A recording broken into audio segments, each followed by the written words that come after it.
저는 작년에 천명 선교사를 다녀오고 한 9개월 정도 집에서 푹 쉬었습니다. 쉬는 동안에 처음으로 아버지와 굉장히 많은 시간을 보냈습니다.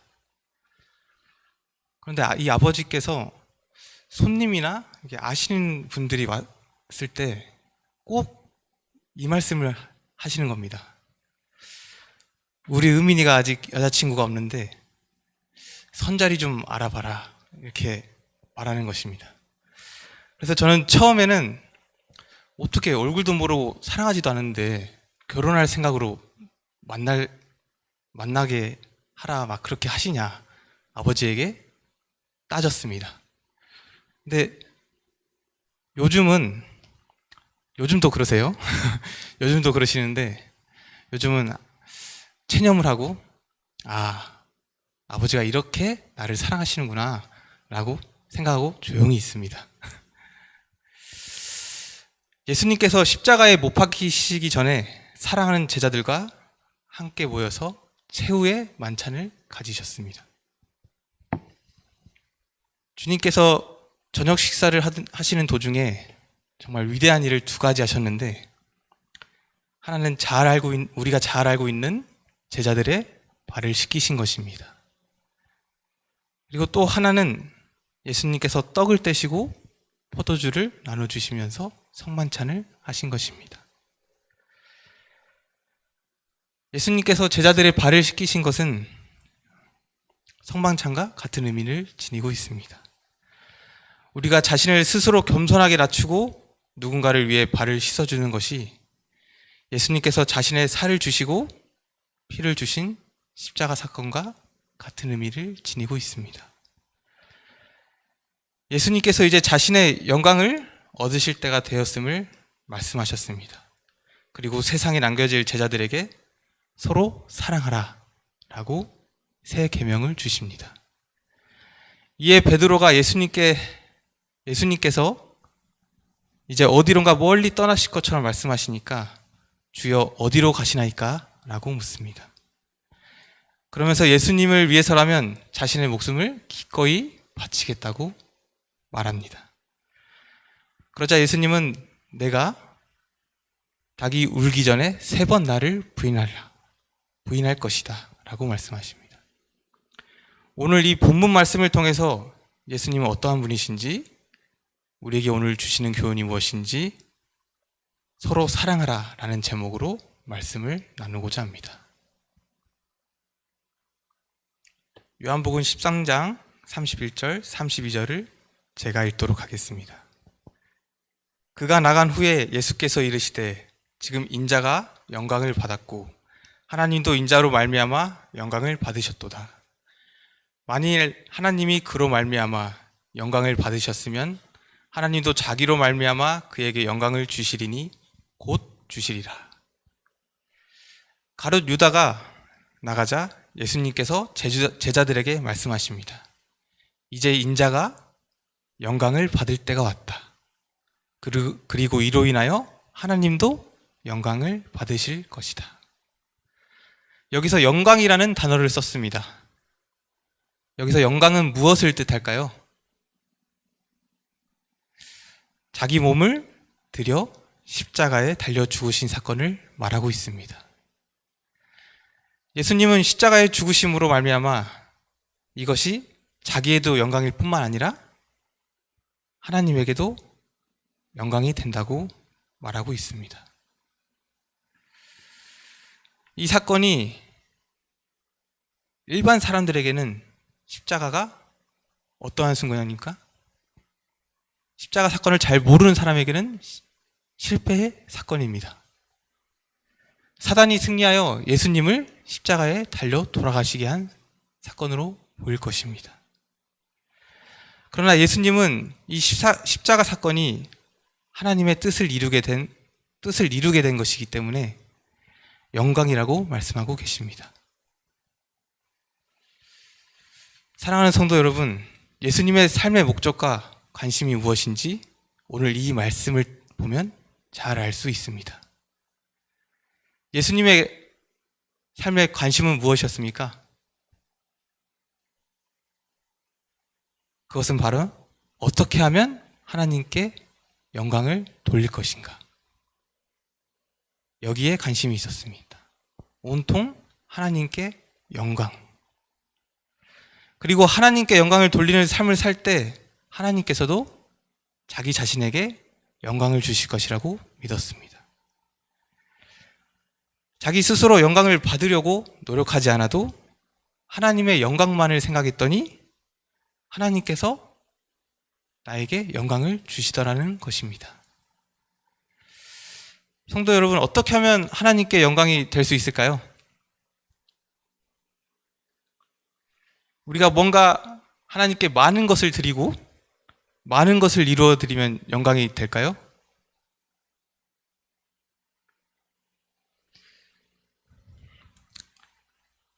성도 여러분, 십자가의 사건은 승리입니까? 실패입니까? 네? 승리이죠. 십자가는 일반 사람들이 볼 때 영광이 아니라 실패처럼 여겨졌지만 십자가 사건이 영광이 되는 이유가 무엇일까요? 그것은 바로 예수님께서 하나님의 뜻에 순종하였기 때문입니다. 그것이 바로 하나님께 영광이 되는 것입니다. 하나님의 뜻대로 사는 것이 하나님께 영광을 돌리며 사는 삶입니다. 하나님의 말씀대로 사는 것이 하나님께 영광을 돌리는 삶이라는 것을 기억하시기를 바랍니다. 아무리 크고 좋고 화려해도 그게 하나님의 뜻이 아니라면 그것은 불법이고 하나님께 영광이 되지 못하는 것입니다. 언제나 내 감정, 내 상황에 따라 사는 것이 아니라 그것을 뛰어넘어 하나님의 뜻대로, 하나님의 말씀대로 하나님께 영광이 되는 삶을 사시게 되시기를 간절히 바랍니다. 예수님은 이제 십자가의 길을 가시게 됩니다. 이제 사랑하는 제자들을 이 땅에 남겨두고 홀로 가시게 되는 것입니다. 이러한 상황에서 예수님께서는 제자들에게 어떻게 살아야 할지 제자들의 삶에 대하여 다음과 같이 말씀해 주시고 계십니다. 요한복음 13장 34절 35절 말씀입니다. 새 계명을 너희에게 주노니 서로 사랑하라. 내가 너희를 사랑한 것 같이 너희도 서로 사랑하라. 너희가 서로 사랑하면 이로써 모든 사람이 너희가 내 제자인 줄 알리라. 새 계명을 너희에게 주노니 서로 사랑하라. 서로 사랑하되 어떻게 사랑하라고요? 네. 내가 너희를 사랑한 것 같이 너희도 서로 사랑하라. 예수님께서 우리를 사랑하셨듯이 서로 사랑하라는 것입니다. 그렇다면 예수님께서는 제자들을 어떻게 사랑하셨나요? 첫 번째로 예수님께서는 제자들을 사랑하시되 조건 없이 사랑하셨습니다. 예수님께서는 제자들을 사랑하시되 그들로부터 뭔가를 원하거나 기대하거나 뭔가 이익을 얻기 위해 그들을 사랑하시지 않으셨습니다. 이처럼 오늘 우리도 마찬가지로 서로 사랑하되 내가 사랑하면 이 사람이 나를 위해 무엇을 해줄까? 내가 뭐가 이득이 되는가? 이런 걸 생각하는 것 해서는 안 되는 것입니다. 예수님처럼 아무런 조건 없이 우리의 주변 사람들을 사랑하시기를 바랍니다.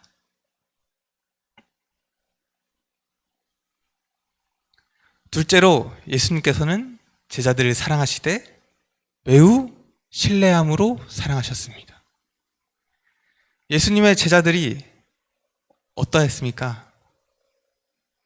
약점도 많고 연약하다는 것을 잘 알고 계실 것입니다. 예수님께서도 그것을 잘 알고 계시지만 이 제자들을 끝까지 믿어주셨습니다. 신뢰하셨던 것입니다. 최근에 2022년에 카타르에서 열리는 월드컵을 위해 3번의 예선전이 치러졌습니다. 투르크메니스탄, 스리랑카, 레바논과 경기를 치렀습니다. 투르크메니스탄과는 5대 0으로 이기고 스리랑카와도 5대 0으로 이겼습니다. 그리고 레바논과 2대 1로 대승을 거두었습니다. 이 3경기에서 대한민국이 몇 골을 넣었을까요? 3경기에서 무려 총 12골이 나왔습니다. 우리나라 사람 중에 축구를 좋아하는 분이시라면 아마 손흥민 선수를 모르는 사람은 없을 것입니다. 전 세계에서 축구를 가장 잘하는 축구 선수의 손흥민 선수가 뽑혔습니다. 우리나라 선수 중에서 유일하게 손흥민 선수가 공을 잡으면 골이 나오지 않을까 기대감을 갖게 하는 선수인 것 같습니다. 그런데 이번 예선전 12골 중에서 손흥민이 몇 골을 넣었을까요? 아시는 분 계십니까? 저만 축구를 좋아하는 것 같습니다. 손흥민은 공격수인데 이 총 12골 중에서 겨우 단 1골을 넣었습니다. 세계에서 가장 축구를 잘한다는 그 축구 선수가 단 1골을 넣은 것입니다. 근데 그 1골이 페널티킥으로 넣은 것입니다. 골키퍼와 1대1로 서서 차서 넣는 것으로 단 1골을 넣었습니다. 아마 공격수가 12골 중에 한 골을 넣었다면 어떻게 될까요? 많은 비난을 받지 않겠습니까? 그런데 이 1골밖에 못 넣은 손흥민 선수는 다른 많은 골을 넣은 선수들보다 가장 잘했다고 칭찬을 받았습니다. 왜 그랬을까요?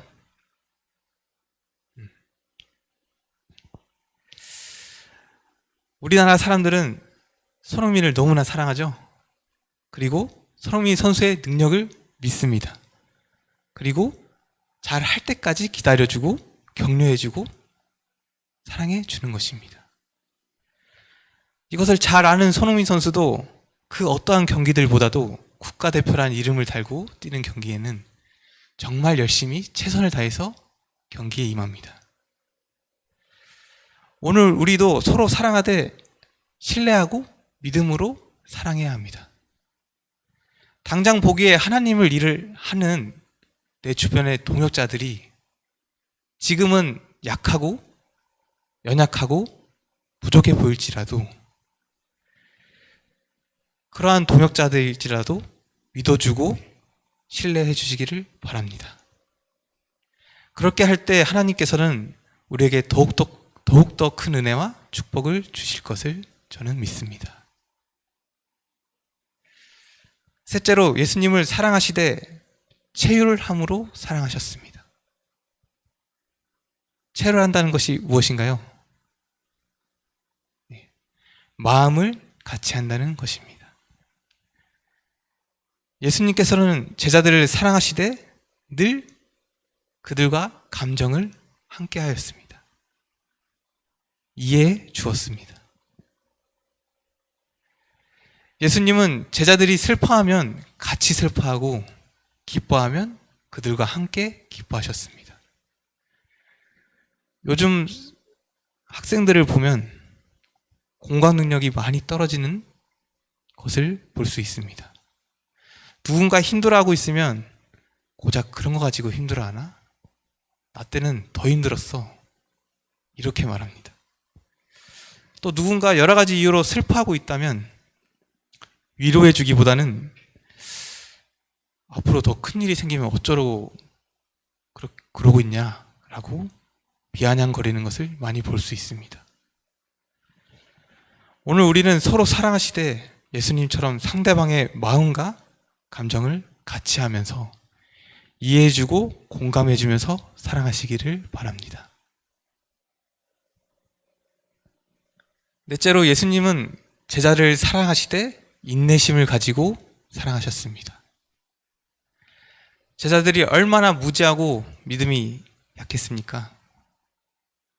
제자들의 무지와 불신은 예수님의 마음을 무척이나 힘들게 하였을 것입니다. 그러나 예수님은 그들이 진리를 깨달을 때까지 말씀하시고 또 말씀하시고 거듭거듭해서 말씀하셨습니다.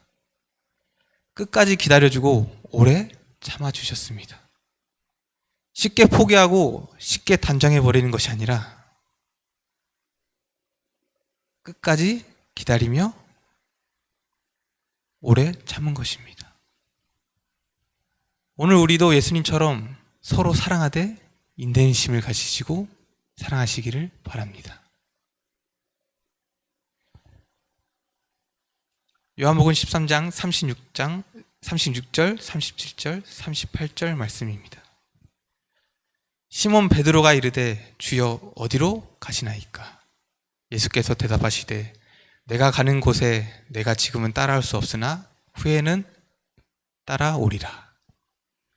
베드로가 이르되 주여 내가 지금은 어찌하여 따라갈 수 없나이까? 주를 위하여 내 목숨을 버리겠나이다. 예수께서 대답하시되 내가 나를 위하여 내 목숨을 버리겠느냐? 내가 진실로 진실로 내게 이르노니 닭이 울기 전에 내가 3번 나를 부인하리라. 예수님께서 제자들에게 머지않아 내가 너희들이 따라올 수 없는 곳으로 갈 것이다. 그랬더니 베드로가 묻습니다. 주여 어디로 가시나이까? 그러자 예수님께서 대답하십니다. 지금은 너희가 따라올 수 없지만 다음에는 따라올 수 있게 될 것이다. 그러자 베드로가 장담을 하면서 말합니다. 아니 주여 어찌하여 지금 제가 따라갈 수 없습니까? 저는 주님을 위해 목숨을 바칠 수도 있습니다.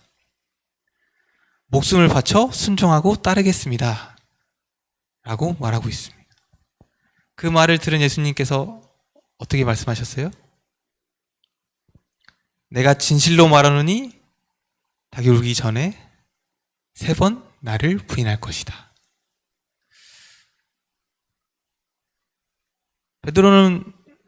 베드로는 비록 자기가 말한 대로 하지 못하고 예수님을 3번 부인했습니다.